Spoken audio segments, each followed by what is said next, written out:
แสงเต้นอ่อนนำแสงคำแหน่ตางซุ้มแสงเต้นเอ็นอานสองโลกาเอาธรรมาเป็นลักนำสี่แหน่กลอีกภาษาและฟิงทุงเอาส่อซนเฮอเหม่อมนเป็นก้นดีมีออกออ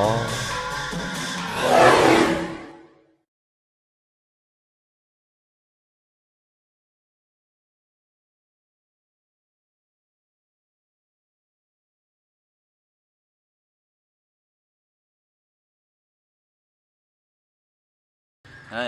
หมอชงค่ะเขาเป็นอะไรลุงใจอ่องทุนอยู่เมืองปั่นฮะเป็นเทาวันเท่านายก็ฮะอันดังสุดได้ใครทำลองอ่าไม่กับตัวในมันลำลองตาก้นเมืองใต้เฮากาหือในลงของทุนเอาซับเลี้ยงในอินครับ หมอกับรู้นะแต่มันเพราะว่าเป็นไตอยู่เมืองไตสาที่เมืองไตไหนแต่มันหลุดไรอ่อนนั้นมีกันกูก่อเนาะก็เปิ้นนั่นแหละ เมื่อเหลียวในหลวงบองซึ่งเขาในก็ได้เฮ็ดปันไว้กับตูในพอถึงมาเดือนฉีรับต่อถึงเดือน5มื้อ12ค่ำในหลวงบองซึ่งเขาตั้งเมืองบ้านตั้งเมืองในได้เฮ็ดปันไว้กับตูก็เปิ้นนั่นแหละพี่น้องไต้เขาซามีอยู่กูดีกูแลนอยู่ในเมืองไต้เขาคาก็เยาะซ่านกว่ามีอยู่นอกเมืองกูดีกูแลนเฮาว่าเมืองไทยก็บ่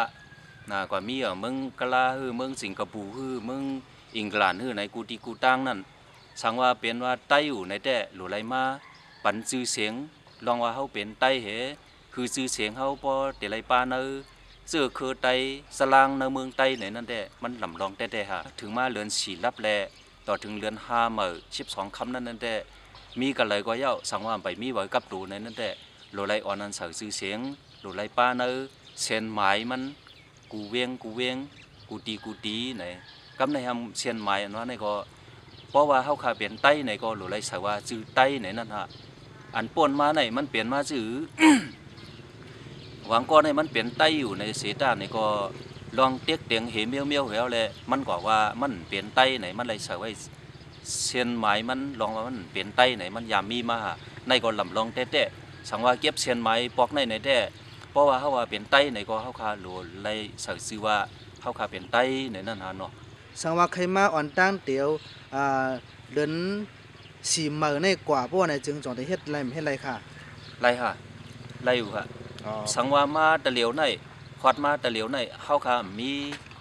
ไว้กับตัวเฮาค่ะมีเองของสู้เสียในมอมาลัดเนี่ยตูตีภูมิปุนพรมันนั่นเหี่ยวในก็อันก็เหมือนจังฐานหน้าภายเฮ็ดปันไว้กับตัวเฮาสังสิงนั่นในก็เพิ่นที่เฮ็ดปันอยู่ไว้ค่ะก็กะสังว่าที่เฮ็ดไว้กับตัวเพราะว่าเฮาค่ะมีเองของสู้เสียเสียเอียดในแต่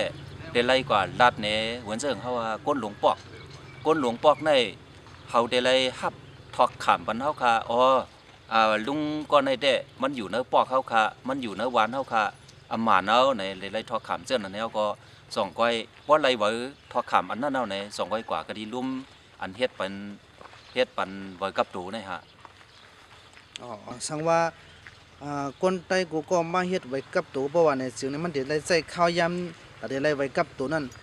หมอกหลายวันจ่องไก่ยาวค่ะหมอก1วงค่ะนั้นก็2-3วันก็ค่ะ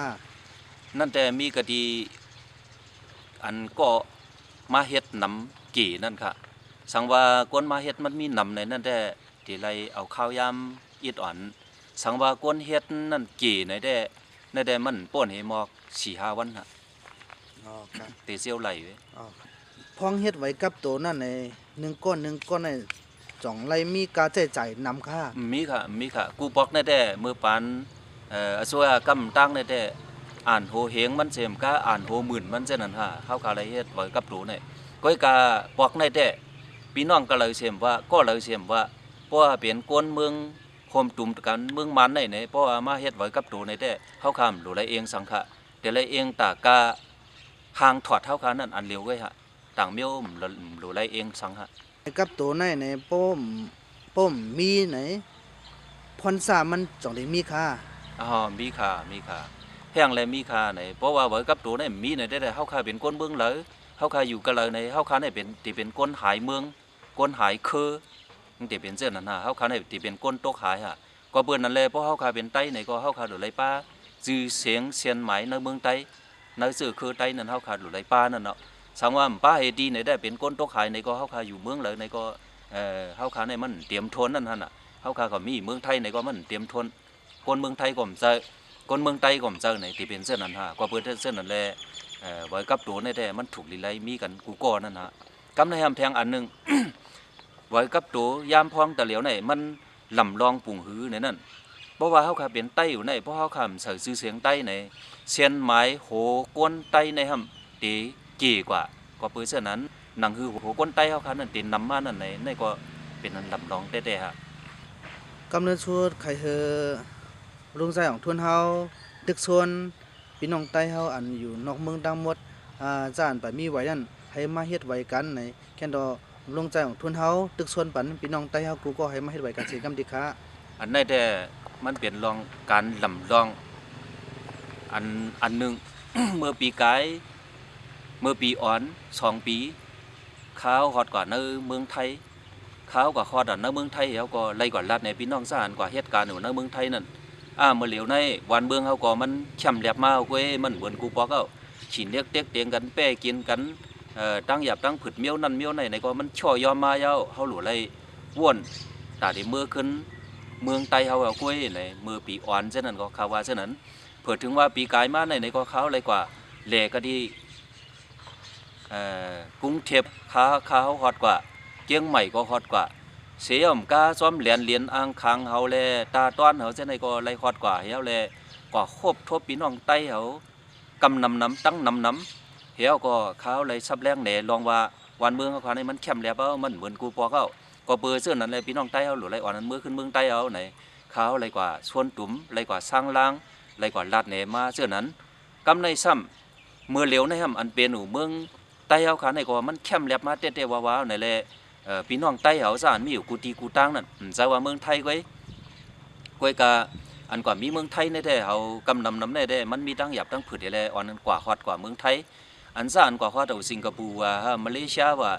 อเมริกันว่าเฮาว่าซึ่งต่างเมืองเช่นนั้นแต่ในแท้ไว้ก็ไว้กับตูก็ได้มีกันหนูพาสปอร์ตก็ได้มีกันหนูในแท้หึงเหมือนซ่านพี่น้อง ไต้ซ่านมีในเมืองไทยในมันเต็มเหมือนกันเก่าอันเขาใครลาดในพี่น้องไต้ซ่านกว่ามีในเมืองไทยในแท้ก็เพื่อว่าเมื่อเหลียวในหลวงปองซื้อเฮาค่ะคุยไว้ปันตาได้เฮ็ดปันไว้กับตัวในแลในได้พี่น้องใต้เฮาค่ะตั้งเสียงซ่านมีอยู่กูตีกูตังกูวานกูเมืองต่างวันต่างเมืองนั้นในได้หรือไรเสยคอเหี่ยวเฮาเลยอ่อนกันมาขึ้นในเมืองใต้เฮาค่ะเฮาค่ะอยู่เมืองเลยในก็เฮามาเมืองเผอเมืองบ้านบ่อยกับตัวในได้เฮาเลยอ่อนนั้นมาเฮ็ดกันกูกวนสิกำเพราะว่าเฮาค่ะมาเสือเชียนหมายมันชักในได้เฮาค่ะในได้ที่เป็นสลางคนตกหายกว่าแปดเราบอกในได้จะว่าไต้เฮาคาเก็บเชียนไม้หลายๆจะพี่น้องยางพี่น้องขางพี่น้องช้างพี่น้องมอนพี่น้องอยากแข่งเฮาในก็เปิ้นเก็บว่ากูเมืองนักสึกทั้งเมืองมานเฮาคาตั้งเสียงได้ก็เบื่อเก็บกูเมืองไหนแหละไต้เฮาคาในก็หลู่ไหลอ่อนนั้นมาใส่เชียนไม้หนังฮือโหกวนไต้เฮาคานั่นเต็นนำมาโหกวนไต้เฮาคามีอยู่อำมานอันว่านั่นเฮาคาหลู่ไหลมาอ่อนนั้นใส่เชียนไม้มันลำลองนั่นแหละก็เบื่อเจ้านั่นแหละคาใครตึกส่วนพี่น้องซ่านกว่ามีอยู่ต่างวันต่างเมืองกูตีกูตั้งซ่านไปมีไว้กับตัวก็เย้ามีไว้กับตัวเย้าก็เย้าในแต่ เฮาขาหรือไรอ่อนนั้นมาเสิร์กันมันเสกัมไหนเขาใครตึกส่วนเส้นนั้นฮะไม่ชงค่ายินชมเด้อค่ะยินดีค่ะอันเมื่อไกในคาเฮาลาดกว่านั้นแต่มีกำพองของก่อนเนาะก้อยกามันไปพอเตรียมทนดีคาใครลาดในทางอีหลอนในแต่มันเป็นสื่อหวังก็ในพี่น้องใต้เฮาซ่านกว่ามีอยู่ในเฮาว่าเมืองไทยเนี่ยฮะเลยซ่านกว่ามีอยู่ในเมืองไทยนั้นเมื่อเขาอยู่ใกล้เมืองปั่นได้เฮาว่าเฮาอยู่เอิ่งตองกายเฮาคาว่าไหนฮะเลยอันพี่น้องเอิ่งตองกายเฮาเนี่ยก็เพื่อว่าเอิ่งตองกายเนี่ยตั้งเอิ่งเนี่ยมันรู้แล้วกว่าตะเหลียวเนี่ยวานก็มีเขื่อนก็มีแวงก็มีสวนมีน้ำมีเอิ่งก็ตั้งรู้ในนั้นกำได้เพราะว่าไว้กับตัวก็มีเองน้องสู้เสียก็มีในเอิ่งก็รู้กว่าในเพราะว่าเฮาเปลี่ยนมือขึ้นในตาเดไล่ไว้กับตัวในมันตีหยับผึดเต้ๆอยู่ในหวังก็สิสร้างนักเจอในที่ใครทางว่าเนาะในสังว่านักเจอในทางแจ้งดีวันนั้นในเขาใครผักตอนใครสร้างร่างไหนมีทางอิดอ่อนหนึ่งมันเปลี่ยนซื่อได้ พอถึงมาเหลือนสีรับแลเหลือน5มา12คำในแด้เพราะว่ามีตูกวนหนูใครมีก็เลยมีฮะนั่นแด้มามีเนอเอิ่งตองกายเฮามามีอยู่เงาไม้ก็เฮาอ่ะจะว่ามีเนอเฮือนจะว่ามีเนอเวียงจะว่ามีซ้อมกันเป็นมุกเป็นกอมีก็เฮาอ่ะมีก็เหลียวให้ก็เฮามามีอยู่เนอเอิ่งตองกายนั่นก็เพื่อเอิ่งตองกายเนี่ยมันได้รั่วเสียตาในก็